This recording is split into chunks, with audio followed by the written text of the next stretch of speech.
सत्संगत जी, प्यार से कहना धन निरंकार जी।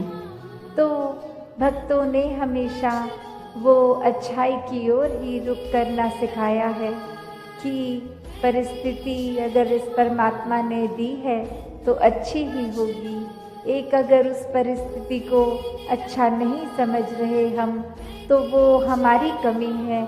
इस परमात्मा ने तो पूर्ण किया है इस परिस्थिति को भी। जब इस परमात्मा ने हमको जो कुछ दिया वो परमात्मा का जो दान है, तो ये परमात्मा जहाँ पूरा है तो परमात्मा की दी हुई हर परिस्थिति भी पूर्ण है। फर्क सिर्फ हमारे नज़रिए का होता है कि उसको हम किस तरह देख रहे हैं, उस परिस्थिति में से हम निचोड़ क्या निकाल रहे हैं, उससे सिखलाई क्या निकाल रहे हैं। क्या हम सिर्फ हमारे अनुसार कुछ नहीं हुआ तो उसके वजह से इस परमात्मा को ही कोस रहे हैं, या ये भी मान रहे हैं कि ये ही हमारे लिए बेस्ट है और कैसे इसमें वरदान छुपा हुआ है। तो एक ये नज़रिया भक्तों ने हमेशा से जो जिया कि आध्यात्मिक पहलू अपना हर किसी ने जहाँ एक बहुत ही उस नज़रिए का बनाना है कि जीवन में ये शरीर मिला है, ये मटीरियलिस्टिक वस्तुएं मिली हैं, घर बार रिश्तेदारी बहुत कुछ मिला है, तो क्या इसी में पूरा समय रहकर इस परमात्मा के लिए समय नहीं निकालना, या फिर एक चुनाव अपना है कि इस परमात्मा के प्यार के रंग में ऐसे रंगे जाएं कि कोई दुनियावी रंग फिर छू नहीं सकता। ये पक्के का रंग, ये एक हर समय रहने वाला रंग, और इस रंग को जिसने भी अपने ऊपर लगाया वो हमेशा के लिए आनंदित हो गए। एक जीवन हर समय के लिए झूम झूम के जिया गया। और वो फिर बात कि भक्तों के जीवन में भी विपरीत परिस्थितियां आईं तो भी उन्होंने कभी इस परमात्मा से विश्वास नहीं तोड़ा। तो बात वही कि परमात्मा के प्यार में जो रंग जाते हैं वो खुद ब खुद बदल जाते हैं। एक सामाजिक रूप से चाहे रहन सहन वैसा ही रहेगा जैसे ये परमात्मा के प्यार से पहले का था, वो एक शक्ल आकार सब सेम रहेगा। सिर्फ और सिर्फ जो बदला जाएगा वो मन के भाव बदलते हैं।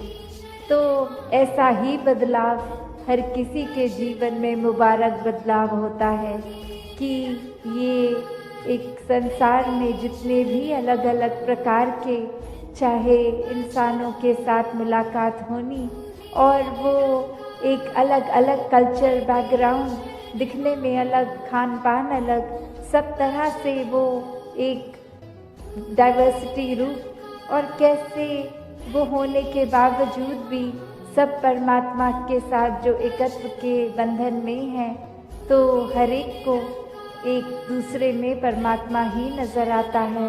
और कैसे फिर एक ये एकत्व ही दिल पे हर समय का, और उससे फिर कोई किसी में फ़र्क नहीं दिखता, कोई ऊंच नीच जाति पाति प्रांति कुछ भी फ़र्क नहीं, सब अपने हैं, सब ही पूजनीय हैं।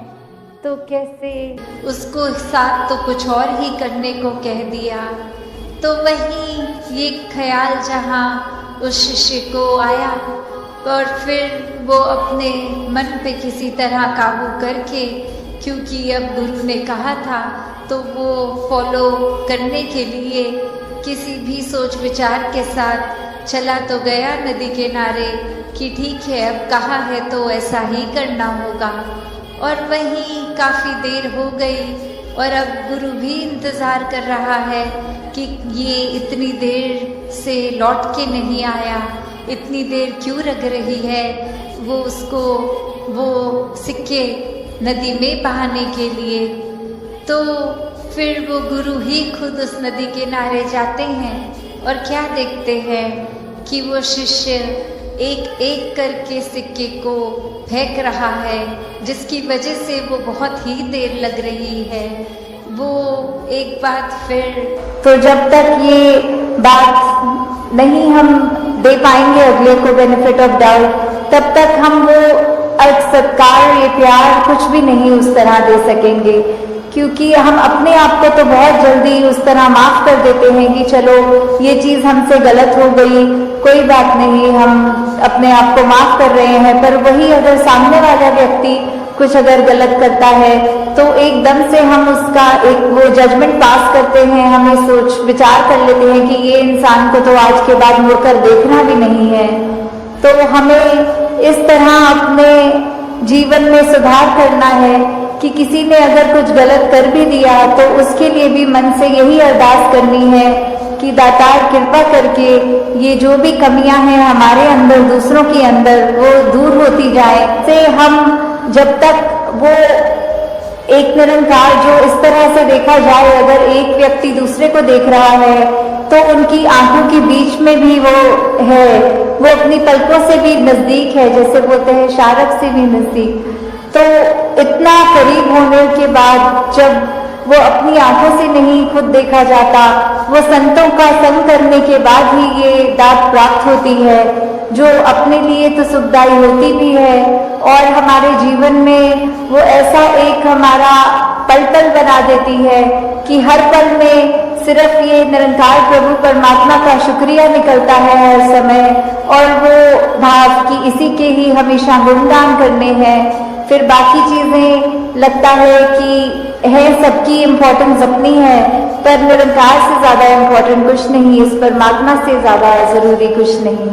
मतलब हो रहा है इससे सिर्फ यही बात कि हम जब जीवन काल की यात्रा अपनी जी रहे हैं तो उसमें हमें क्या एक ऐसा जो बोलते हैं कि परमानेंट चीज क्या है, कि जो सबसे मजबूत चीज जिसने वो स्थिर है, उसने कभी हमारे उतार चढ़ाव के साथ उतरना चढ़ना नहीं है। जैसे एक तूफान आता है तो हमें बोला जाता है कि कोई ऐसी चीज को पकड़ लो, जैसे पेड़ या कुछ जो अपना जमीन के अंदर इतनी मजबूती से जिसकी नींव गड़ी हो, ताकि वो हवा फिर हमें उड़ा नहीं सकती। हमने एक ऐसी स्थिर चीज को पकड़ लिया है जिसके कारण हम भी वो हवाएं हमको उड़ा के नहीं ले जा सकती। तो ऐसे ही जीवन में हम अपने जीवन को तब तक अपना अच्छे से जीवन जी सकेंगे जब तक हम ये निरंकार के साथ अपने मन से ना जुड़े, तब तक वो एक जीवन भी हमारे उतार चढ़ावों के साथ फिर उथल पुथल मचाता है मन में। तो निरंकार का ही आसरा लेना है, निरंकार में ही अपनी श्रद्धा रखकर ये वो बात करनी है कि हमें ये अब जो स्थिर चीज मिल गई है, जो कभी एक सब किसी भी सिचुएशन में अपनी जगह से नहीं हिलती, तो हम फिर वो एक मजबूती का और सहारा लेते चलते जाते हैं और हमारा मन भी और सहारा पक्का करके एक विश्वास और बढ़ाकर फिर हमारे जीवन में ऐसे भी कोई कर्म नहीं हो पाते जो अपने लिए भी नुकसानदायक हों और औरों के लिए भी नुकसानदायक हों। इसको हम हर पल अपने जहन में, अपने ऐसे कर्मों में, अपने भावों में पल पल वो हमें पता भी नहीं लगता कि जिस तरह सांस लेना होता है उसके लिए कोई खास समय अलग से नहीं निकलता, कुछ भी करते हुए हम वो श्वास लेते हैं, वैसे ही ये निरंकार का एहसास हमारे मुख से उस तरह कभी तो शब्द रूप में भी सिमरन निकलता है और कभी अगर कोई अन्य काम में व्यस्त हो तो भी वो एक लिप जुड़ी जिसको बोलते हैं निरंकार के साथ। तो जब वो हो वहां पे हम रहे पूरे समय, तो दिन में कुछ भी करते चले जाएं पर लगातार एक चीज एक कांस्टेंट रहती है, वो है कि ये निरंकार का एहसास। तो जब तक हम वो सिमरन रूप में अपना नाता निरंकार से और गहरा करते जाएं, जितना अधिक से अधिक हो सके मन में भी करें और बोल से भी सिमरन करें, ताकि वही बात कि ये निरंकार ही है जो सही मायने में सब कुछ है और बिना उसके कुछ भी नहीं, और वो खुद भी सब कुछ होते हुए ना उस तरह दिखता है पर फिर भी इतने गुण बिल्कुल निर्गुण होते हुए भी। तो हमें भी ये सब ज्यादा से ज्यादा ऐसे कोशिश करनी है कि हम बिल्कुल वही गुणों को अपने जीवन में उतार पाए उसी तरह अपने जीवन को चला पाए, जिस तरह युगों युगों ने संतों ने चाहा है कि एक कर्म हमारे ऐसे बनते जाएं, एक ऐसा हमारे दिल से दिल का रिश्ता इस निरंकार प्रभु परमात्मा से जुड़े। ये जो एका है ये निरंकार की तरफ इशारा करते हुए कि जो भी पूर्ण गुरसिक होंगे, जिनको ये ब्रह्म ज्ञान की दात प्राप्त हो गई और उसके बाद वो अपने अहंकार को तज के ये उस तरह एक सिर्फ इस एक ही के साथ ही जुड़ा हो, चाहे वो किसी भी भाव से हम लेते हो, जो अपनी श्रद्धा से जो भी बुलाना चाहे, तो उसके साथ जब तक जुड़े हैं इसका एहसास करते हुए तो ही सब कुछ है। नहीं तो वो एहसास जिस पर खो दिया, समझो वो जीवन काल वहीं थम गया, या फिर वो भी नहीं पता लगता कि कब वो पतन की ओर एक हमारे सोच विचार बन जाते हैं। तो हमें किस तरह ये अपने अंदर और मेहनत करनी है कि बस ये एक जो है इसी के साथ और जुड़ते चले जाएं, इसी के साथ अपना हर पल इस तरह बिताएं कि जैसे एक मछली होती है, जब उसको पानी से बाहर निकाल दिया जाता है तो कैसे तड़पती है, वैसे ही जिस पल हमें इस निरंकार का चेता भूले, उसी समय ये तड़प अंदर से अपने आप वो लिप वापस जोड़ दे। तो इस तरह कोशिश करके अपने जीवन को हम एक उस तरह ढालें कि किसने हमें, जहाँ ये निरंकार प्रभु परमात्मा जो अंगसंग है, सदा है, कायम है, और उसको ना कोई काट सकता है, ना उसको कोई गीला कर सकता है, एक ऐसा परमात्मा जो शुरू से था और अंत तक है और उसका कोई अंत ही नहीं है।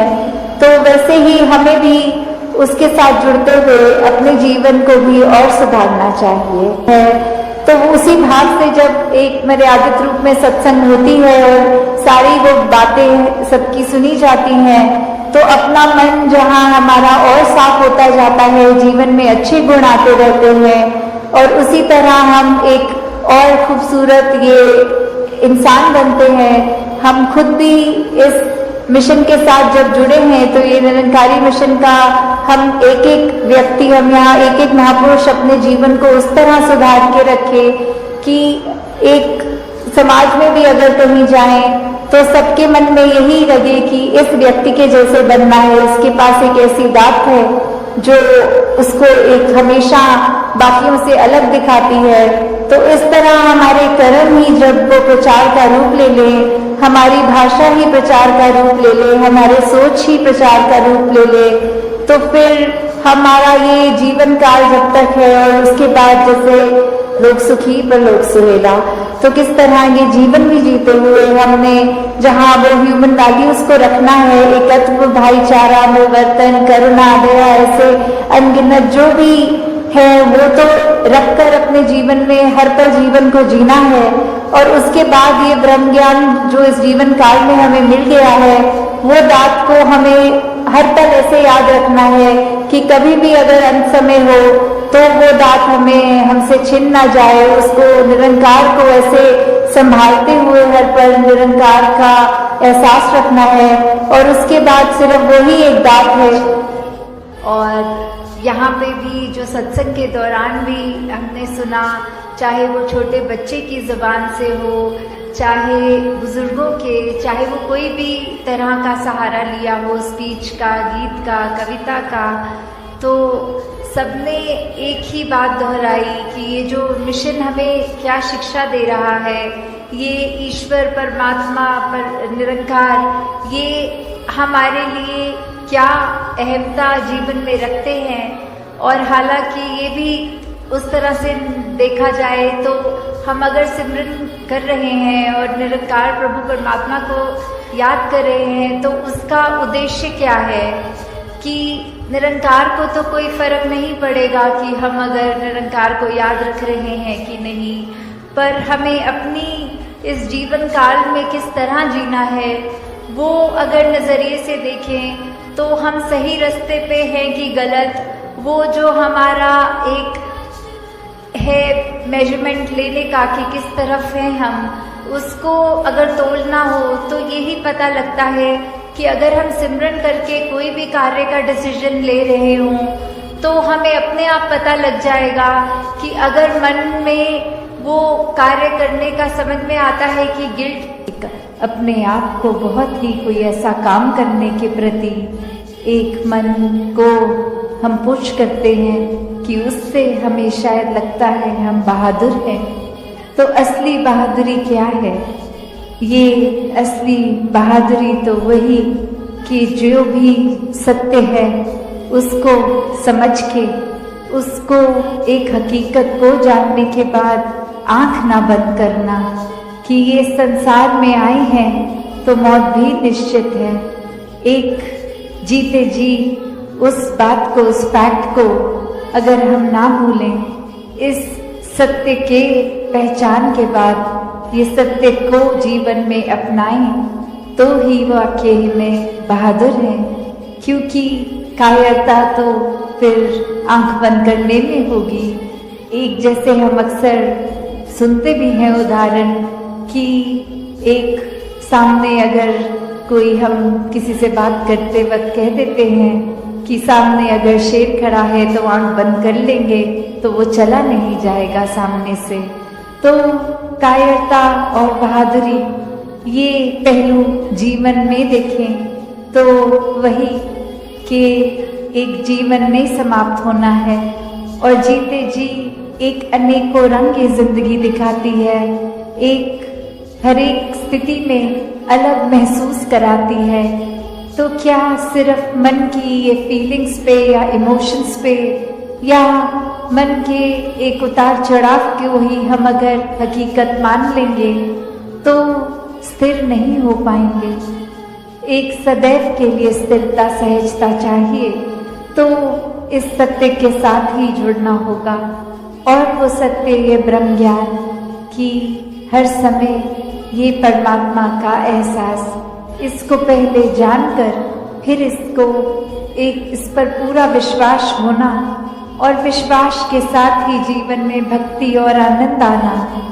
कैसे फिर जीवन में इस प्रभु के प्रति वो प्रेमा भक्ति की अवस्था एक हमेशा के लिए। फिर कोई भक्ति में ये नहीं कहा जाता कि दुनियावी काम छोड़ दो, एक जो भी एक साधन है जीविका कमाने का उसको त्याग दो, कहीं दूर चले जाओ, एकांत में चले जाओ। नहीं, एक एकांत में एक समाज से कट के उस तरह भक्ति नहीं, समाज घर परिवार में रह के भक्ति करना। हर एक परमात्मा की रचना, हर एक इंसान, चाहे वो घर के मेंबर्स हों या फिर कोई दोस्त या फिर कोई अजनबी, तो कैसे हर एक में जहाँ परमात्मा है, हर एक में उस परमात्मा का वास है, तो ये परमात्मा हर एक में देखा जा सकता है। तो वो उससे इसकी दूरी ये तय हो जाती है जब साक्षात ब्रह्म ज्ञान द्वारा ये परमात्मा दिखता है, फिर वो कण कण में दिखता है। फिर ये परमात्मा एक हर समय की सच्चाई बन जाती है। बाकी दुनियावी सच्चाइयाँ तो बदलती रहती हैं, कोई भी ऐसी चीज़ नहीं जो सदैव की सच्चाई हो।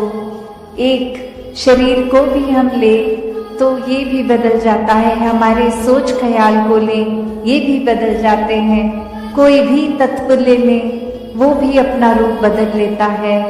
तो कैसे सिर्फ और सिर्फ ये परमात्मा जो अगर जहाँ पे भी आस्था है, विश्वास है, उस धर्म ग्रंथ को भी पकड़ लें तो वही परिभाषा एक ही कि ये परमात्मा, इसका कोई टुकड़े नहीं कर सकता, ये कोई फॉर्म में नहीं है, ये हर जगह है, शुरू से था और सृष्टि खत्म होने पे ये अंत नहीं, इससे एक कम ज्यादा नहीं किया जा सकता। वाक्य में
जिसको हम बाद में सोच के ये कहें कि हमने ऐसा उस पल में कर दिया तो ये हमारा ही नुकसान हुआ है।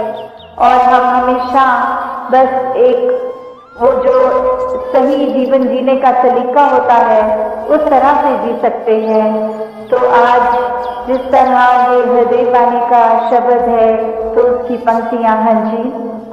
भूखा अगर पड़ोसी है तो तू मेरी बांट के खाया कर। तो कैसे हमारे इसमें व्यवहार के अंदर जहाँ अच्छाइयाँ हमें प्रतिदिन और डालनी चाहिए, वही दूसरों के हित के लिए कि अगर हमें कोई दिख रहा है कि किसी की स्थिति उस रूप में है कि अगर किसी को किसी चीज की आवश्यकता है और वो चीज अगर हमारे जीवन में है, चाहे वो कोई वस्तु के रूप में हो या कभी कभी किसी को सिर्फ एक इमोशनली एक मन से सिर्फ एक चाहिए होती है, वो सांत्वना कह लें या जो भी, कि हम अपने मन के रूप में उसको एक तरह से एक राहत दे सकें। चाहे कोई भी रूप हो जीवन में, किसी के पास अगर कोई चीज नहीं और हमारे पास वो है तो हम उसको अगर उसके साथ बांटेंगे, अगर हमारे को तो परमात्मा ने ऐसा दिया है कि हमारा ये भंडार भरे हुए हैं, क्योंकि परमात्मा जितना भी देता है हर एक को वो उसके लिए बिल्कुल उतना ही आवश्यक होता है। ये इसी में ही भक्तों ने शुरू से ही अभी तक भी ये शुक्राना किया है कि दाता तूने जो दिया बहुत अच्छा दिया, जो जीवन मेरे लिए बनाया वो बहुत सुंदर बनाया। उसमें फिर अगर चाहे खुद की शरीर की पीड़ा, आर्थिक प्रॉब्लम, कुछ भी ऐसा हो, उसमें भी भक्त तो सिर्फ शुक्राना करते हैं कि क्या पता इससे भी बुरा होना हो, प्रभु तूने तो बचा लिया, तूने तो जीवन बहुत ही सवार के आसान कर दिया है। तो ऐसी स्थिति में भी जब हम अपना आराम, अपनी चीजें दूसरों के साथ जो हमें और जरूरतमंद भी लगते हैं या हमें नहीं भी लगते, फिर भी हमारा किरदार ऐसा बने कि हम दूसरों से चीजें जब शेयर करें या उस तरह उनको आराम मिले, तो वो जब हम करेंगे, ये मिल बांट के पड़ोसी के साथ जब खाएंगे तो उसका जो एक आनंद हमें मिलेगा वो हमारा जीवन में जो हमको खुशी देगा वो हमें कोई वस्तु नहीं दे सकेगी। वो अपने चरित्र को जैसे जैसे हम निखारेंगे वो हमको एक सैटिस्फैक्शन तभी मिलेगी। हाँ जी। काम तेरा खुद बन जाएगा, काम तू उसके आया कर। तो कैसे किसी के जीवन में हम अगर कोई उसको चाहे मदद रूप कहें, वैसे संत तो सिर्फ सेवा रूप ही करते हैं, वो एक अहंकार का भाव लेके मदद तो करते नहीं। तो ये अर्पित भाव से, एक समर्पण भाव से जब सेवा करते हैं तो ये भी भाव जो होता है कि हमने किसी के काम अगर तभी आना है अगर हमें कोई अपना फायदा दिखे, तो ऐसा नहीं होना चाहिए। हमें पहले यही देखना है कि दूसरे के लिए ही हमने सहूलत करनी है। उससे हमको जो हम कितना काफी अर्से से बात हम सुनते ही आए हैं अपने बचपन से ही कि वो बात की कर्म करो और फल की इच्छा ना करो वाली बात की, हम इसलिए ही किसी के साथ अच्छे ना रहें ताकि हमारे को उसके बदले अच्छाई मिले। नहीं, हमारे को अच्छाई मिले, बुराई ये हमने नहीं सोचना। हमने दूसरे के काम आना है और उसमें अगर परमात्मा हम पे कृपा करे, ये निरंकार ने जो करी हुई है हमेशा, तो जरूर देगा वो, जरूर एक अच्छाई चीज ही हमको, अच्छी चीज ही उसके बदले। पर अगर बात वही हमारी इंटेंशन की है कि हमारी सोच की है, अगर कोई अच्छा कार्य करने से पहले हम समर्पित नहीं है, हम यही सोचें कि ये करने से मुझे इसका दुगना फायदा होगा, तो फिर वो कार्य करने का भी कोई पॉइंट नहीं होता। तो यहाँ भाव सिर्फ इन पंक्ति में यही है कि हमने अपना काम हमारा सबरेगा, जब दूसरे का भी हम अच्छाई ही उसको देंगे, पर ये बात हमें मन में नहीं आने देनी कि हमारी अच्छाई हो, इसीलिए दूसरे का काम हम करें। हाँ जी। घर पड़ोसी का बचा ले, अपना घर बचाना जो। तो हमें किस तरह एक दूसरे का सहारा बनना है। अगर हम दूसरे का नुकसान होने से बचाएंगे तो ही अपने लिए भी, अपने जीवन में भी हम एक सुकून महसूस करेंगे। एक वो बात थी अगर अपना हमें सब सुरक्षित रखना है तो हमें दूसरे का भी नुकसान नहीं करना, कि नहीं तो अगर हम यही सोच रखेंगे कि हम दूसरे को तो ऐसे तंग कर देंगे, उसको तो परेशान कर देंगे, उससे हमारा क्या नुकसान हो रहा है। नहीं, अगर हमें अभी ये बात नहीं समझ में आ रही तो परमात्मा थोड़े समय बाद ऐसा कोई स्थिति लाकर सामने खड़ा अवश्य करेगा जिससे फिर हमें पछतावा होगा कि हमने वो दूसरे का नुकसान ही क्यों किया। तो यहाँ हमें अगर अपना घर सुरक्षित रखना है तो हमें पड़ोसी का भी घर, हमारी ही जिम्मेवारी है वो, क्योंकि ये संसार एक वसुदेव कुटुंबकम की भावना, ये यूनिटी एंड डाइवर्सिटी की बात कि हर कोई अपना है। जब हर एक व्यक्ति में ही ये परमात्मा का अंश बसा है तो हर कोई ही श्रेष्ठ है। फिर वो बात नहीं कि सिर्फ मैं ही श्रेष्ठ हूँ और दूसरा श्रेष्ठ नहीं है। चाहे वो किसी भी जाति का हो, किसी भी देश में रहता हो, कोई भी कल्चर हो, खान पान का तरीका, मेरे से दूसरे का स्वभाव चाहे कितना भी अलग हो तो भी वो उतना ही श्रेष्ठ है मेरे जितना ही वो, बल्कि हर एक को ये भाव रखने हैं कि दूसरे तो हमसे ज्यादा श्रेष्ठ हैं, हमारे अंदर तो कोई लाकत नहीं, कोई ऐसे कर्म नहीं, और बाकी सब में इतने सुंदर कर्म, इतना सुंदर जीवन जीते हैं सब। तो वही बात आ जाती है कि हमें एक दुनिया के लिए एक वरदान बनना है और कैसे हमने हर एक के लिए कुछ भी करने के लिए अपना जीवन ऐसा ही बनाना है जो एक परोपकारी जीवन हमारा अपना बन जाए। हाँ जी, सुख हर देव उसे देता जा, सुख तूने है पाना जो। तो कैसे हमें सुख को एक अपने जीवन में लाना है और उसको लाने का तरीका, शुरुआत उसकी हमारी अपनी होनी चाहिए। कोई परिस्थिति हमको कभी सुखी नहीं करेगी। किसी भी परिस्थिति में सुखी होना हम पे डिपेंड करता है, वो चॉइस हमारी है। अगर आधा गिलास पानी एक व्यक्ति के पास है और दूसरे का एक नाशुक्रा हो सकता है बोल के कि ये काफी नहीं है, मुझे तो पूरा पीना था और परमात्मा ने सिर्फ आधा गिलास ही दिया, और कहाँ दूसरा व्यक्ति उसी आधे गिलास में कह रहा है शुक्र है परमात्मा तूने इतना तो दिया, वरना मेरे होठ तो बिल्कुल पानी की एक बूंद को भी तरस रहे थे। तो हमने अपने जीवन में क्या करना है, किस तरह की सोच रखनी है। शुरुआत एक अच्छाई की हमने करनी है तो किसी दूसरे ने नहीं हमका हमारे अंदर आके वो बदलाव करने हैं। जब हम एक सत्य के साथ जुड़ जाते हैं, जब ये ब्रह्म ज्ञान रूपी दात हमारे जीवन में आ जाती है, जब हम वो सच्चाई पहचान लेते हैं कि क्या हमारे जीवन में है जो हमारे जीवन को एक रोशनी में ही रखता है, किस तरह हमने जीवन को जीना है और क्या है जो हमारी असली पहचान है। क्योंकि शरीरों में तो वो हमारे शरीर कितनी योनियों से अगर निकल के आए हैं तो कभी जानवर कभी कुछ बनकर, अब जब मनुष्य में बनकर आए हैं तो अभी वो चांस है, वो सुनहरा मौका है हमारे पास कि हम ये प्रभु परमात्मा की पहचान कर सकते हैं। और एक वो पहचान जब हो जाती है तो निश्चित रूप से ही हमने जहाँ अपना तो जीवन सफल करना है, हमने एक संसार के लिए भी एक पॉजिटिव योगदान देते हुए एक सिर्फ और सिर्फ अच्छाई की बात मन में रखे हर एक के दिलों तक एक महक अपने जीवन में खुद जब हो तो फिर वो फूल जैसे होता है तो फूल को कहना नहीं पड़ता मैं फूल हूँ। उसकी खुशबू, उसकी मासूमियत, उसकी ये नाजुक जो जो क्वालिटीज हैं उसके अंदर, वो जब कोई भी आसपास से गुजरेगा वो तो सुनता हुआ खुद ही पहचान लेगा यहाँ आसपास कोई फूल है।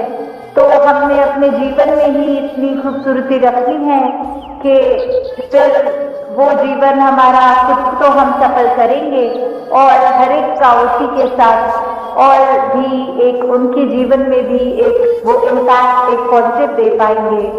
तो दाता सभी पे कृपा करे कि हर एक का जीवन ऐसा बन जाए कि एक संतों ने जो चाहा है सदियों से कि हर एक मनुष्य किस तरह का जीवन जिए, किस तरह की सोच रखे, मन में हर पल हर व्यक्ति के क्या भाव होने चाहिए, इस परमात्मा के साथ किस तरह अपनी लिप जोड़कर जब एक एक सांस में परमात्मा बस जाता है रोम रोम में, तो फिर हमारा जीवन उस अनुसार जब चलता है तो ही एक सफल जिंदगानी बनती है। संदेश सत्संग के दौरान वही भाव की, मिशन की, हिस्ट्री मिशन की, आइडियोलॉजी के कैसे एक संत जो ब्रह्म ज्ञान प्राप्त करके अपने जीवन में गुण जो एक एक के होने चाहिए और रोल मॉडल के रूप में जितने भी संतों का नाम आज भी सुनाया, ये एक परिवार जो आज की डेट में मिशन इतना बड़ा कि एक एक का नाम भी लेना वो पॉसिबल नहीं है। सब अपने आप में पूरे तन किस तरह एक भाव मन में इस निरंकार की याद रखते हुए, सेवा का भाव लेते हुए, समर्पित अपना मन लेते हुए एक जीवन को जो एक पल पल में किस तरह इस दातार को ही समर्पित अर्पित होते हुए अपने मन को जो जी रहे हैं और किस तरह चाहे वो जगत माता जी का नाम लिया गया, शहंशाह जी का लिया गया और किस तरह राज माता जी, माता सविंदर जी, हर एक जिस तरह भी नाम हमने चाहे सुने हो, सदगुरुओं के भी आज लिए गए और संतों के भी उनके साथ ही लिए गए कि ये बात मन में कि ये दृष्टि जब ब्रह्म ज्ञान की एक जीवन में आ जाती है तो एक दशा और दिशा ये एक हो जाती है। जब इस एक को जान लेते हैं, इसी की ओर इस दातार इस निरंकार के तरफ मुख रख के मुख उजला जब हो जाता है तो पल पल में ये ब्रह्म ज्ञान जिया जाता है। फिर वही बात जो आज बार बार सत्संग में भी सुनी कि सिर्फ ब्रह्म ज्ञान ले लेना ही मुक्ति का एक फाइनल नहीं, ब्रह्म ज्ञान जीना पल पल, और ब्रह्म ज्ञान पल पल कैसे जिया जा सकता है, वो भाव की दिल को, इस मन को दातार के रंग में हर समय रंगा जाए। ये जो संत है, महापुरुष हैं, इनकी चरण रज, इनके जो भी बातें सुनने को मिल रही हैं, इनसे शिक्षाएं, वो सुन सुन के अपने जीवन पे सुधार करना, कैसे मन से सिमरन, पैरों से सत्संग और हाथों से सेवा, ये हर कोई जब करता जाता है तो ही ब्रह्म ज्ञान को जीते हुए, जैसे कण कण से शिक्षा लेते हुए अपने जीवन के हर पहलू में एक एक समय में उसको कैसे जिया जाए, उस घड़ी को, वो ब्रह्म ज्ञान जीना है कि जब इस निरंकार को याद रखते हुए कोई भी काम करेंगे और वो सारे पलों से ये जिंदगी बनी है, तो हर पल में जब ये दातार है तो पूरी जिंदगी ये दातार है। तो बस एक कसब जो एक भक्त का रहता है वो यही कि हमने इस निरंकार को कभी नहीं भूलना। एक इंसान का मिलन ये शरीर से उठकर ये जो आत्मा शरीर में बसती है, इस परमात्मा की अंश, इसका जब असली घर मिल जाता है, एक पता चल जाता है आत्मा को कि हम इस निराकार से ही आए हैं, इसी में रहना है, कि कैसे जब हम पल पल जीते जी ये मुक्त अवस्था में रहेंगे, सब कुछ इस दातार के ऊपर छोड़कर ये अपने आप को डूबल ना मानते हुए, निराकार को ही करता मानते हुए, इसकी हर रजा को खुशी खुशी सद्वचन करते हुए जब जीवन जिया जाता है तो वो एक आजाद जीवन, एक ये जीते जी जो दासी अक्सर कहती है कि जीते जी ब्रह्मलीन होने की अवस्था, कि जो इस संसार में चैन से जी गया वो ही ये यात्रा पूरी होने के बाद एक चैन से अपनी आंखें बंद करके मृत्यु प्राप्त कर ले, कि जब हर पल में ये लाचार जीवन की याद है, तो फिर स्वाभाविक ही है कि अंतिम घड़ी तक इस दातार में याद रहना है। और फिर ये ट्रांजिशन, आत्मा से शरीर का निकलना, निराकार में लीन होना, ये इस आत्मा को भी पता होता है कि कहाँ जाना है। और अक्सर ये जो हम आजादी की बात करते हैं कि जब ब्रह्म ज्ञान के समय भी बताया जाता है कि ये फियर की बात, इल्यूजन्स की बात, कि कैसे पल पल जो डर सा लगता है, तो किस तरह ब्रह्म ज्ञान के बाद ये डर बिल्कुल चला जाता है, जब एक सिक्योर फील होता है कि ये निराकार तो हर समय हम संग है। ये हमारी नजर कितनी तरह की भ्रांतियां लेके बैठी थी कि किसी को अच्छा, किसी को बुरा, कैसे एक एक बायस किस तरह ये ब्रह्म ज्ञान निकाल देता है। तो जब अपने अंदर के बैर, नफरत, ईर्ष्या इत्यादि जो भी खामियां हमारे अंदर हैं, जब इनको भी संतमति के अनुसार दिया जाता है, तो ये खामियां भी धीरे धीरे एक शरीर से मुक्त हो जाती हैं, सोच से, दिल से मुक्त हो जाती हैं। तो हर समय इस मुक्ति को अगर चाहना है तो one and only solution is ब्रह्म ज्ञान। जीते जी भी ब्रह्म ज्ञान का आधार लेते हुए इस निराकार को याद रखते हुए पल पल जिए। और तभी बोला जाता है लोक सुखी भी होता है पर लोक भी सुहेला होता है। कितने सब जो ये भी मानते हैं कि ये स्वर्ग और नरक तो सिर्फ जीते जी ही वो अवस्था है, आंख बंद होने के बाद तो एक अक्सर संसार में कहा जाता है कि कर्मों ने डिसाइड करना है कि स्वर्ग जाना है कि नरक, पर ये ब्रह्म ज्ञान तो कर्म ही काट देते हैं। किस तरह जो कर्म पुराने अगर किसी ने जीवन में ब्रह्म ज्ञान से पहले किए हैं, वो एक क्लीन स्लेट हो जाती है, मन साफ हो जाता है, वो पात्र दिल का साफ है। और अब इस निरंकार के आसरे रह के पल पल इसी पे आधारित अगर कर्म कर रहे हैं, तो वो कर्म एक बेड़ी नहीं बनते, वो कर्म कुछ एक अच्छा या बुरा फिर अगर दातार से ही छोड़ा है, इसी की रजा में हो रहा है, तो वो कर्म भी कर्म नहीं रहते। तो कैसे ये कर्मों से भी मुक्ति, हर चीज से अपनी सोच से मुक्ति, कि जब हम अक्सर टेंशन ले लेते हैं, कोई बात में इतनी गहराई से घुस जाते हैं कि किसी चीज का ना होना डिप्रेस कर रहा है, उदास कर रहा है, तो ऐसे थॉट्स से भी आजादी, ये मुक्ति, ये ब्रह्म ज्ञान द्वारा ही होती है। ये स्टेज भी देखें जहाँ दासी इस समय बैठी है कि अभी सत्संग हो रहा है और स्टेज पे दासी है। जब आप सब अपने लोकल भवनों पे जाते हैं तो इसी स्टेज पे कोई भी महात्मा जिसको सद्गुरु रूप मानकर उस समय सत्संग हो जाती है, जैसे एक वो बात कि किस तरह अगर वो उस समय से ही बाबा जी या माता जी बोलते कि ये स्टेज तो हमारी है और कोई इसमें नहीं बैठ सकता सत्संग के दौरान, तो वो चीज को भी अगर हम देखें कि मन में ये सद्गुरु शक्तियां होनी सबके पास, और फिर भी एक अपने स्थान पे और संतों को बिठाया गया, तो कैसे एक बात कि किस तरह जो मिशन के आज भी हमने पुराने संतों के जीवन के एग्जाम्पल को सुना कि ऐसी ऐसी भावनाएं मन में हुई जहाँ एक अपने अहंकार, अपने ईगो को साइड रख के जो उस समय हुक्म आया, जो सेवा की ओर कर देखे कि उसने वो मटके के अंदर दिखने वाले अंगूर को असली अंगूर माना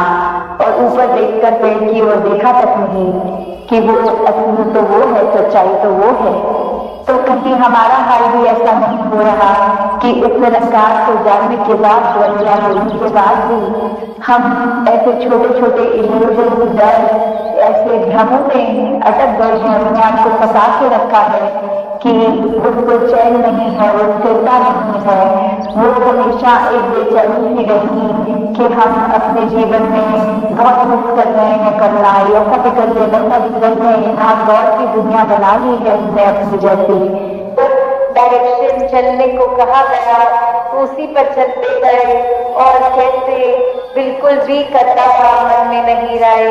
जो पुराने हमने इतिहासों में भी पढ़ा है कि एक सदगुरु का हुक्म आना कि खड़े बना दो खड़े तोड़ दो, तो कैसे संतों ने उस समय से भी सत्वचन होके किया। तो आज के समय में कोई फिजिकल खड़े या बनाने गिराने की बात नहीं है। आज के समय में यही बात है, जितनी भी सिखलाई हर समय संगत से मिलती है उसको करना, उन पे चलना। अगर कभी कोई ड्यूटी भी है या कुछ भी आज अगर लग गई कि इस जगह रुक कर ये कार्य करना है, आपको ये करना है, और उस दिन जब ड्यूटी पे पहुंच रहे हैं और कहा गया आपको कहा तो था कि आपकी आज स्पीच है, पर अब आपने टॉयलेट में खड़े होकर सेवा का योगदान देना है, तो उसमें भी संतवचन करना कि आज के समय के खड़े बनाने खड़े तोड़ने में भी वो भाव है कि एक कार्य अगर करना हो उसको निअहंकार करना, सत्वचन करना पल पल में, कैसे पल पल एक आत्मा का आजाद रहना कि जब तक हम अहंकार और अन्य और ऐसे बंदिशों को अपने ऊपर ब्रह्म ज्ञान लेने के बावजूद भी रखेंगे तो एक मुक्ति नहीं हो पाती। जीते जी हम फिर भी बहुत स्ट्रेस्ड रहकर एक खुली सांस जिसको कहते हैं नहीं ले पाते। तो जब जीते जी आजाद रहना है तो ही मृत्यु के बाद भी मुक्ति पॉसिबल है। तो राशि और समय नहीं लेगी, किस तरह हर एक ने हर समय सेवा सत्संग को प्रायोरिटी बनाकर, इस दातार इस निरंकार को प्रायोरिटी बनाकर जीना है। और इसी के अनुसार जब इसकी याद में रंगे रहते हैं तो एक नेगेटिव कोई भी चीज प्रभाव अपना नहीं छोड़ पाती। तो इसी तरह इसके रंग में हर कोई रंगा रहे, अपने विश्वास को मजबूत करे। दुनिया में तो सबने कुछ ना कुछ कहते रहना है। वो एक जो बात अक्सर एग्जाम्पल भी आता है कि घोड़े के आसपास एक लेदर का बात लगा देते हैं कि अपनी चाल वो सामने ही अपनी चलता रहे, डिस्ट्रैक्ट ना हो दाएं बाएं।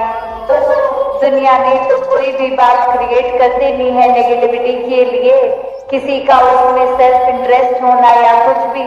और संतों को हमेशा पता है कि दिशा असली क्या है। हमें सीधे अपने निशाने पे इस निरंकार से जुड़े रहना है, वरना तो माया तो पल पल हमें अपने रंग में रंगने की कोशिश करेगी। तो सब अपने विश्वास को जहाँ पक्का रखें, वहीं एक लेगेसी मिशन की इतनी स्ट्रॉन्ग, उस पे पल पल अपने आप को मिशन की हर सिखलाई पे, आइडियोलॉजी पे बेस करके एक जो इतनी सुनहरी हिस्ट्री रही है मिशन की, उसका पार्ट, क्योंकि आने वाले समय में हम भी हिस्ट्री ही बन जाएंगे, किसी ने हमेशा के लिए नहीं रहना। तो आज हम ऐसा इस मिशन को अपनी तरफ से क्या देन लेके जा रहे हैं। दासी हर किसी के लिए अरदास करती है अपने समय कि निरंकार पल पल की भक्ति एक ज्ञानी भक्त की अवस्था बनाकर इस प्रेमा भक्ति में हर एक को रंग कर इस रूह को आजादी इस ब्रह्म ज्ञान द्वारा हर एक को मिले। हर एक के कर्म ये दर्शाए कि हाँ इसको इस परमात्मा का पता है।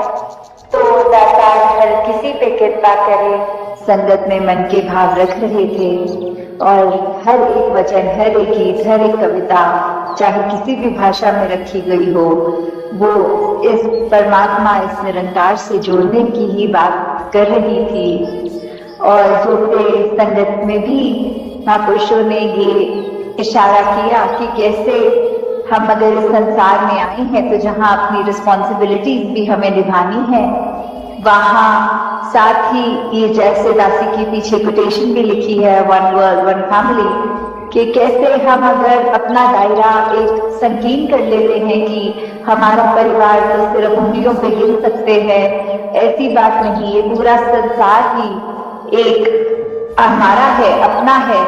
ये परमात्मा के सभी बच्चे हैं और हम भी। तो सब ये जो यूनिवर्सल ब्रदरहुड की चाहे बात हो, एक हम इंसान हैं तो इंसानों से मनमुटाव ना रखें, कोई भी बायसनेस किसी भी उस निगाह से ना देखें जहां फर्क हो, क्योंकि परमात्मा ने हर एक में एक जैसी ही अपनी अंश आत्मा को रखे, एक इसी में एक में खोने के लिए ये धरती पे हमें एक जीवन बख्शा है। और हमें कैसे इसके ही जिज्ञासा में जब ये ब्रह्म ज्ञान की दात प्राप्त हो जाती है, तो ये जरूरी नहीं कि जब जब हम पे दुनिया की नजर है तब हम कुछ ऐसी बात करें, जैसे हृदय वाणी में भी लिखा है, निरंकार ये मौन है कितना, हम भी कम बोला करें। तो इसका मतलब ये नहीं कि बिल्कुल हम चुप करके कोई समाधि लगा के बैठ जाएं, पर इसका मतलब ये कि जहाँ एक नीड है वहां तो हम बोलें, और बोले भी कैसे, एक अपने शब्दों में कोमलता लाएं, मधुरता लाएं, एक खट्टे वचन ना बोले जो किसी का दिल तोड़े, एक गुस्सा वाले भाव से, एक सार्कास्टिक होके नहीं, सिर्फ एक हमें टोनबाजी जिस बोलते हैं नहीं करनी है। एक हमें हमेशा अपने मन के भाव दूसरे तक जो पहुंचाना है वो बहुत ही आराम से अपने थॉट्स को कन्वे करना है। तो उस तरह जहां बात है कि एक ऑप्शन की या तो किसी की बात हम सुन रहे हैं जहां मन कर रहा है इसको अभी टोक के दो ऐसे शब्द बोल दें कि ये अपने आप चुप हो जाएगा और हम इस कॉन्वर्सेशन में जीत जाएंगे, वहां कई बार ये अगर ध्यान से सोचा जाए कि ब्रह्म ज्ञान अनुसार एक ह्यूमन वैल्यूज की जहां बात आती है, तो हम उस समय अगर चुप रहें या फिर अपनी बात को ऐसे कन्वे करें कि हमारी बात भी कन्वे हो जाए और दूसरे को दिल को ठेस ना लगे, वो ये ना सोचे कि कोई ताना आया है आगे से सुनने को। तो दातार हर एक पे कृपा करे कि जहाँ सेवा सिमरन सत्संग हम हमेशा सुनते आए हैं, ये टूल्स हैं जो इस ब्रह्म ज्ञान की याद हमें बार बार दिलाते हैं, इस निरंकार प्रभु परमात्मा से जोड़ते हैं हमें। तो हमें किस प्रकार हमेशा, चाहे दुनिया में कितनी भी एक डिस्ट्रैक्शंस आएंगी, पर फिर भी उस माया का पल्ला हमने नहीं पकड़ना। कोई नेगेटिव थॉट तक अगर दिमाग में आ रहा है, कैसे उसको just let it enter your mind and exit, उसके अंदर हमें ड्वेल नहीं करना। नहीं तो एक दलदल वाली बात है कि हम दलदल के अंदर एक नेगेटिविटी के जितना सोचेंगे, जितना उस जगह ठहरेंगे, वो तो हमें और एक नीचे की तरफ ही लेके जाएगा। तो कैसे आजकल एक देखा जा रहा है संसार में भी, चाहे वो डिप्रेशन की बात आती है या और एक मानसिक हमें अपना संतुलन किस तरह मेंटेन करना है, तो ये इसका भी अगर हम सोचे इसे तोड़ ये निरंकार ही है।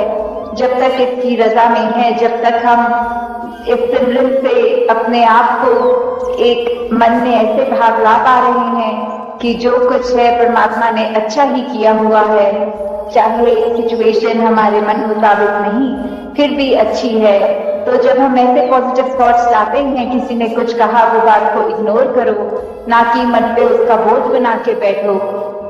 तो जब तक हम ऐसे बात रखेंगे मन में, ये हमारा जीवन एक बहुत आसान हो जाएगा जीना। छोटी छोटी बातों को ना एक बोझा बनाते हुए, पर हर एक के लिए अपने कर्मों को, अपनी सोच को विशाल बनाएं, हर एक के लिए एक वरदान बने, उनके जीवन में कुछ आराम पहुंचाने का काम करें। तो दातार हर एक पे कृपा करे कि सेवा सिमरन और सत्संग का वरदान जो मिला है उस पे टिके रहें, इस परमात्मा निरंकार से जुड़े रहें। साथ संगत जी, धन्यवाद। मन को भक्ति में कैसे लगाए साथ संगत जी, चलिए जानते हैं इस सत्संग विचार के माध्यम से। साथ संगत जी, गंगा तट पर बसे एक छोटे से गांव में रामदास नाम के एक वृद्ध संत रहते थे। वे अपने मधुर वचनों और गहरे आध्यात्मिक ज्ञान के लिए प्रसिद्ध थे। एक दिन एक युवा ब्राह्मण सुरेश उनके पास आया और बोला, गुरुदेव, मैंने कई धार्मिक ग्रंथ पढ़े हैं, यज्ञ और पूजन किए हैं, लेकिन मेरा मन भक्ति में नहीं लगता, हमेशा इधर उधर भटकता रहता है। कृपया मुझे ऐसा मार्ग बताइए जिससे मेरा मन पूरी तरह ईश्वर में लग जाए, भक्ति में लग जाए। संत रामदास ने मुस्कुराते हुए कहा, बेटा, तुमने केवल ग्रंथ पढ़े हैं पर भक्ति का अनुभव नहीं किया। चलो मैं तुम्हें एक कहानी सुनाता हूँ। एक गांव में गोविंद नाम का एक किसान रहता था। वह रोज सुबह जल्दी उठकर खेतों में मेहनत करता और फिर घर आकर भगवान का भजन करता। एक दिन गांव के एक ज्ञानी पंडित ने उससे पूछा, तू सारा दिन खेत में काम करता रहता है, फिर भी तेरा मन भगवान में कैसे लगा रहता है? गोविंद ने मुस्कुराकर जवाब दिया, पंडित जी, जब मैं हल चलाता हूँ तो मुझे ध्यान रहता है कि हल सीधा चले, नहीं तो फसल बर्बाद हो जाएगी। वैसे ही जब मैं भजन करता हूँ तो मेरा ध्यान भगवान में स्थिर रहता है, नहीं तो मेरा जीवन व्यर्थ चला जाएगा। संत रामदास ने यह कथा सुनाकर सुरेश से कहा, क्या तुमने यह समझा कि गोविंद का मन क्यों स्थिर था? सुरेश ने सिर हिलाकर कहा, गुरुदेव, वह अपने कर्तव्य को पूरी श्रद्धा से निभाता था और इसी कारण उसका मन भगवान में लगा रहता था। संत ने मुस्कुराकर कहा, बिल्कुल सही। जब तक तुम भक्ति को अपने जीवन का हिस्सा नहीं बनाओगे, तब तक तुम्हारा मन स्थिर नहीं होगा। फिर संत ने सुरेश को भक्ति में मन लगाने के 4 उपाय बताए, जैसे नियमित सत्संग और भजन कीर्तन। जिस तरह आग को जलाए रखने के लिए ईंधन चाहिए, वैसे ही भक्ति के लिए सत्संग और भजन का सहारा लेना आवश्यक है। नंबर 2, स्वार्थहीन सेवा। जब हम निस्वार्थ सेवा करते हैं तो हमारा अहंकार मिटने लगता है और मन धीरे धीरे भक्ति में स्थिर हो जाता है। नंबर 3, संतों और सद्गुरु की संगति। जैसे मैला जल गंगा जल से शुद्ध हो जाता है, वैसे ही मन संतों की संगति से पवित्र होता है। नंबर 4, अखंड स्मरण। जब कोई चीज़ बार बार दोहराई जाती है तो वह हमारी आदत बन जाती है, इसलिए भगवान का नाम हर समय स्मरण करने से मन भक्ति में लगने लगता है। सुरेश ने संत के बताए मार्ग पर चलने का पालन किया। उसने सत्संग में जाना शुरू किया, जरूरतमंदों की सेवा की और हर समय भगवान का नाम जपने लगा। धीरे धीरे उसका चंचल मन स्थिर होने लगा और वह परम आनंद की अनुभूति करने लगा। मन को भक्ति में लगाने का रहस्य यह है कि हम ईश्वर को केवल मंदिर या पूजा तक सीमित न रखें, बल्कि हर कार्य में उनकी अनुभूति करें। जब हम अपने हर काम को भक्ति का रूप देते हैं, तब ही हमारा मन पूरी तरह से भगवान में लीन हो जाता है। कर्म योग और भक्ति योग का संगम ही सच्ची आध्यात्मिकता है। जब मन को सेवा, सत्संग और स्मरण में लगाया जाता है, तब वह स्वतः ही भक्ति में स्थिर हो जाता है। सत्संग जी, गंगा किनारे बसे एक छोटे से गांव में धनु नाम का एक युवक रहता था। वह बहुत चंचल स्वभाव का था और हमेशा इधर उधर की बातों में ही मन लगाए रखता था। कभी खेल में, कभी दोस्तों के साथ मस्ती में और कभी बिना किसी कारण के यहाँ वहाँ घूमता रहता। एक दिन गांव के प्रसिद्ध संत महेश्वरानंद जी वहां सत्संग करने आए। उनके प्रवचनों की बहुत प्रसिद्धि थी, इसलिए धनु भी उत्सुकतावश वहां पहुंच गया। संत ने प्रवचन में कहा, जो व्यक्ति अपने मन को नियंत्रित नहीं करता वह जीवन भर भटकता रहता है। जैसे बिना लगाम का घोड़ा रास्ता भटक जाता है, वैसे ही चंचल मन मनुष्य को सच्चे आनंद से दूर कर देता है। धनु को यह बात बहुत चुभी, पर प्रवचन समाप्त होने के बाद वह संत के पास गया और बोला, गुरुदेव, मैं भक्ति करना चाहता हूँ, पर मेरा मन स्थिर नहीं होता, कृपया कोई उपाय बताइए। संत महेश्वरानंद जी मुस्कुराए और बोले, बेटा, कल सूर्योदय से पहले मुझे मिलने आना। धनु अगली सुबह समय पर पहुंचा। संत ने उसे एक जल से भरा लोटा दिया और कहा,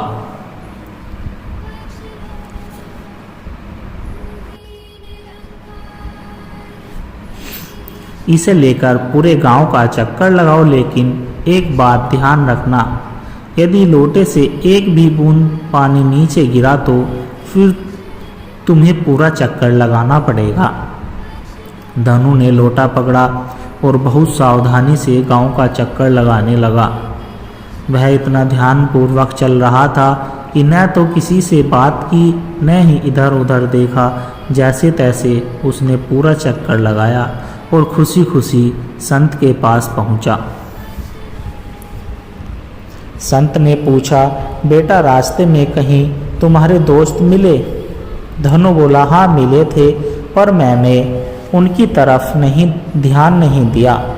संत ने फिर पूछा, रास्ते में कोई खेल कूद या तमाशा हो रहा था? धनु ने उत्तर दिया, हाँ, लेकिन मेरा पूरा ध्यान लोटे में था, इसलिए मैंने कुछ नहीं देखा।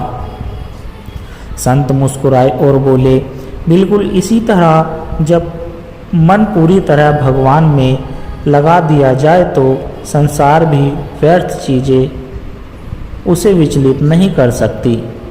जिस प्रकार तुमने लोटे में पानी गिरने से बचाने के लिए पूरा ध्यान उसी पर लगाया, वैसे ही जब तुम अपने मन को भक्ति में स्थिर करोगे तो तुम्हें कोई भ्रमित नहीं कर सकेगा। धनु को यह बात गहरे तक समझ आई। उसने ठान लिया कि वह अब हर काम को भगवान का स्मरण करके धीरे धीरे उसका चंचल मन स्थिर होने लगा और वह भक्ति में लीन रहने लगा। जब मन को एक लक्ष्य भगवान पर केंद्रित कर दिया जाए तो बाहरी चीज़ें विचलित नहीं कर सकती। भक्ति में मन लगाने के लिए निरंतर अभ्यास, सत्संग, सेवा और नाम का स्मरण आवश्यक है। जिसे हर समय प्रभु का स्मरण रहेगा उसका जीवन सफल हो जाएगा। सत्संगत जी कई वर्षों पहले हिमालय की घाटियों में स्थित एक छोटे से गांव में अर्जुन नाम का एक युवक रहता था। वह बहुत बुद्धिमान था और हर विषय पर गहरी चर्चा करता था, लेकिन उसे आत्मिक शांति नहीं मिलती थी। उसकी यह जिज्ञासा उसे एक दिन ऋषि वशिष्ठ के पास ले गई, जो उस क्षेत्र के महान संत माने जाते थे। अर्जुन ने ऋषि वशिष्ठ के चरणों में बैठकर कहा, गुरुदेव, मैंने कई ग्रंथ पढ़े, विद्वानों से चर्चा की, लेकिन अब भी मेरा मन अशांत है। क्या आप मुझे सच्चे अध्यात्म का मार्ग दिखा सकते हैं? वशिष्ठ ने मुस्कुराते हुए कहा, बेटा, तुम्हारी जिज्ञासा उचित है, लेकिन जब तक तुम इसे अनुभव नहीं करोगे तब तक सच्चा ज्ञान प्राप्त नहीं होगा। क्या तुम मेरे साथ एक यात्रा पर चलोगे? अर्जुन ने तुरंत हाँ कर दी।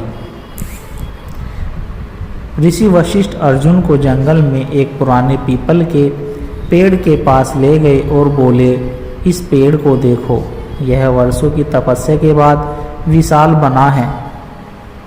क्या यह रातों रात इतना बड़ा हुआ? अर्जुन ने कहा, नहीं गुरुदेव। इस प्रकार आत्मज्ञान भी धीरे धीरे प्राप्त होता है। जिस तरह यह पेड़ आंधी तूफान सहकर भी अडिग खड़ा है, वैसे ही तुम्हें भी जीवन में कठिनाइयों को सहन कर धैर्य रखना होगा। आगे बढ़ते हुए वे एक नदी के किनारे पहुँचे। ऋषि बोले, इस नदी को देखो, यह हमेशा नीचे की ओर बहती है और सागर में समर्पित हो जाती है। अर्जुन बोला, हाँ गुरुदेव। इस प्रकार जब तक तुम अपने अहंकार को छोड़कर पूर्ण रूप से ईश्वर में समर्पित नहीं करोगे, तब तक सच्ची शांति नहीं मिलेगी।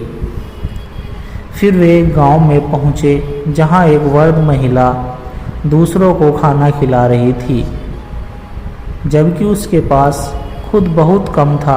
अर्जुन ने पूछा, गुरुदेव, यह महिला खुद के लिए कुछ नहीं रख रही, फिर भी इतनी खुश क्यों है? ऋषि वशिष्ठ बोले, क्योंकि उसने सेवा को अपना धर्म बना लिया है। जो निस्वार्थ सेवा करता है वह सच्ची आध्यात्मिकता को प्राप्त कर लेता है। तीनों सबक अर्जुन के हृदय में गहराई से उतर गए। उसने धैर्य रखना सीखा, अहंकार त्याग कर ईश्वर में समर्पित होना सीखा और निस्वार्थ सेवा का महत्व समझा। कुछ वर्षों बाद वही अर्जुन एक महान संत बन गए और उनके लोग और अनेक लोगों को आध्यात्मिक मार्ग पर चलने की प्रेरणा देने लगे। सच्चा आध्यात्मिक ज्ञान केवल ग्रंथों में नहीं बल्कि धैर्य, समर्पण और सेवा से मिलता है। जो इन तीनों गुणों को अपनाता है वही आत्मिक शांति प्राप्त कर सकता है। सत्संगत जी, एक प्रेरणादायक कहानी, संघर्ष से सफलता तक। सत्संगत जी, कई साल पहले अविनाश नाम का एक युवक एक छोटे से गांव में रहता था। वह बहुत होशियार और मेहनती था, लेकिन उसका जीवन कठिनाइयों से भरा हुआ था। उसके पिता एक गरीब किसान थे और परिवार की आर्थिक स्थिति बहुत खराब थी। बावजूद इसके अविनाश के मन में एक सपना था, बड़ा आदमी बनने का और अपने परिवार की स्थिति सुधारने का। अविनाश पढ़ाई में बहुत अच्छा था, लेकिन गरीबी के कारण उसे कई बार स्कूल छोड़ने की नौबत आ गई। कई दिनों तक वह बिना किताबों के पढ़ता रहा। कभी कभी पेट भर खाना नहीं मिलता था। गांव के लोग उसका मजाक उड़ाते थे, कहते थे, पढ़ाई करके क्या कर लेगा, खेती ही करनी है। लेकिन अविनाश ने हार नहीं मानी। वह दिन में खेतों में काम करता और रात में लालटेन की रोशनी में पढ़ाई करता। उसकी माँ हमेशा कहती थी, बेटा, हालात जैसे भी हो पर मेहनत कभी मत छोड़ना। 12वीं की परीक्षा के बाद अविनाश ने एक बड़े कॉलेज में दाखिला लेने का सपना देखा, लेकिन फीस भरने के लिए पैसे नहीं थे। उसने कई जगह नौकरी करने की कोशिश की, लेकिन बिना डिग्री के कोई अच्छी नौकरी नहीं मिली। एक दिन वह निराश होकर अपने गांव के पास एक पहाड़ पर बैठ गया।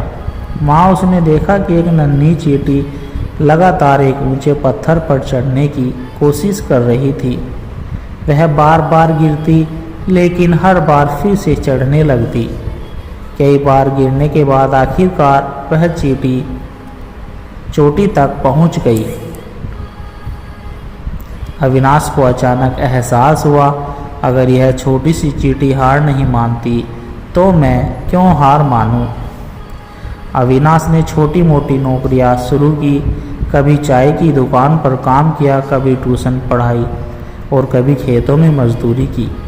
धीरे धीरे उसने अपने कॉलेज की फीस जमा कर ली और पढ़ाई जारी रखी।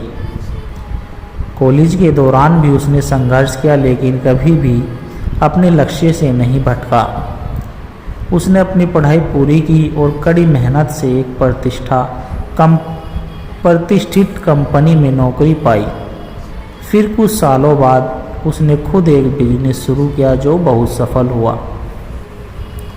अब वही लोग जो उसका मजाक उड़ाते थे उसकी तारीफ करते थे। उसने अपने परिवार की आर्थिक स्थिति भी सुधार दी और गांव में कई गरीब बच्चों के लिए एक स्कूल भी बनवाया।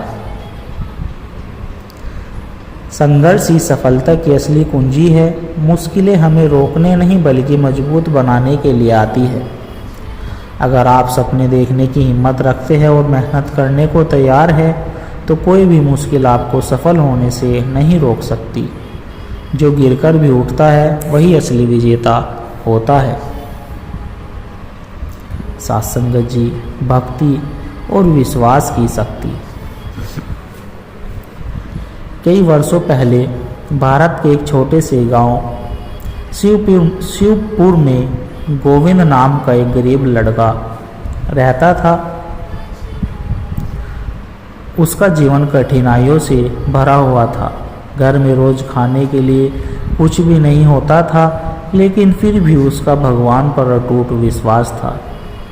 वह हर दिन गांव के पुराने शिव मंदिर में जाता, भगवान की पूजा करता और भजन गाता। एक बार उस गांव में भयंकर सूखा पड़ा। खेत सूख गए, तालाब खाली हो गए और लोगों के पास खाने के लिए अनाज भी नहीं बचा।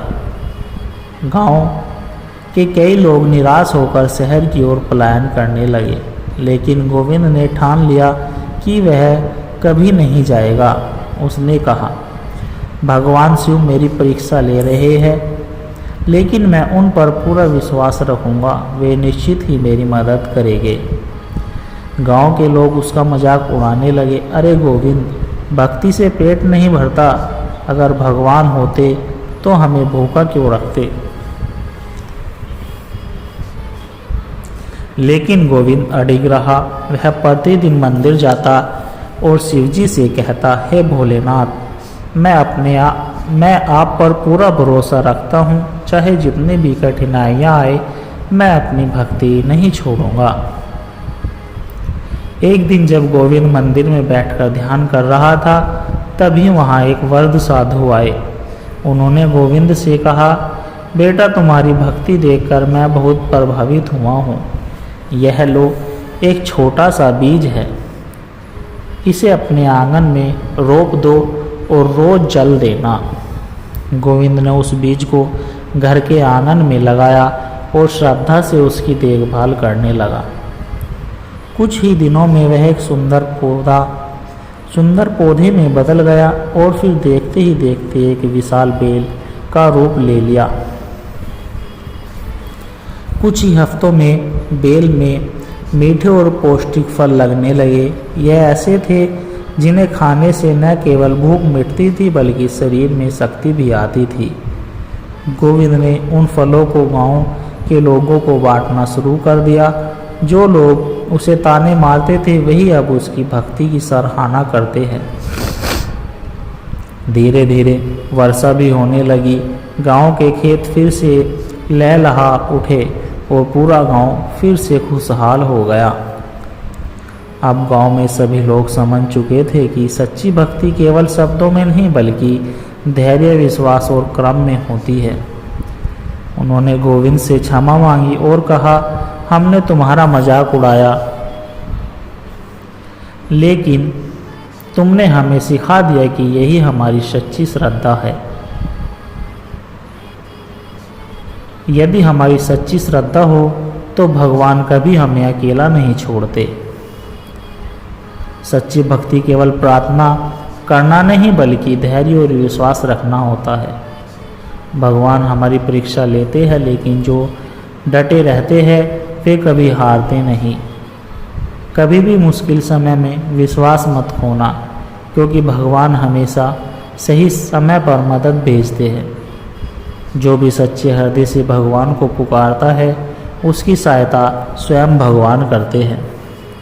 सत्संगत जी, आप जी को अगर दास के द्वारा कहे गए प्रेरणादायक कहानी, विचार और सत्संग विचार अच्छे लगे हो तो लाइक, कमेंट, शेयर जरूर कर दे और हमारे चैनल को भी सब्सक्राइब कर दे और दास को आशीर्वाद दे कि हर रोज आप जी के चरणों में ऐसे ही सत्संग विचार, आध्यात्मिक विचार, प्रेरणादायक कहानी विचार लेकर आता रहूं। सत्संगत जी, प्यार के साथ कहना जी, धन निरंकार जी।